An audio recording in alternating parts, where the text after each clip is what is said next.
పంటల సాగుకు ముందు నేల సారాన్ని పెంచే పచ్చిరొట్ట విత్తనాల పంపిణీ కార్యక్రమం నల్గొండ జిల్లాలో ప్రారంభమైంది.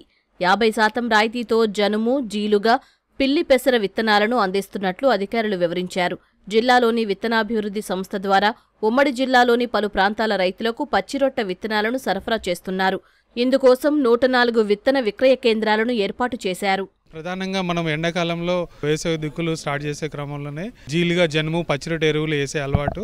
టైం కూడా ఇదే కాబట్టి రాష్ట్ర ప్రభుత్వం 50% రాయితీ పైన జీలుగా, జనుము మన రైతులందరికీ కూడా పంపిణీ కార్యక్రమం స్టార్ట్ చేయడం జరిగింది. గత సంవత్సరం ఎంత వాడుకున్నారో అంత ఆల్రెడీ పొజిషన్ చేయించడం జరిగింది. జిల్లాలో ప్రతి మండల కేంద్రంలో ఉన్నటువంటి ARSKలు మరియు PACS కేంద్రాల ద్వారా పంపిణీ చేయడం జరుగుతుంది.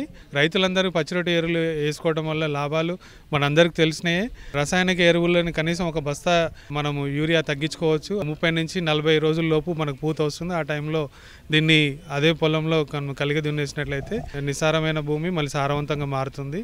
అంటే ప్రతి సంవత్సరం రసాయనిక ఎరువులు వాడటం, అదే పంట వేయటం, భూమిలో కొంత పోషకాలు తగ్గిపోవడం, వీటన్నిటి నుంచి కూడా మనం కొంత మళ్ళీ నేలని కాపాడుకునే క్రమంలో రక్షించుకున్నాము. జనుము, పిల్లి పెసర, అలసంద, పచ్చిరొట్ట ఎరువులు 4-5 ఉన్నాయి. ఏది రైతులు వాడుకున్నా కూడా మంచిదే.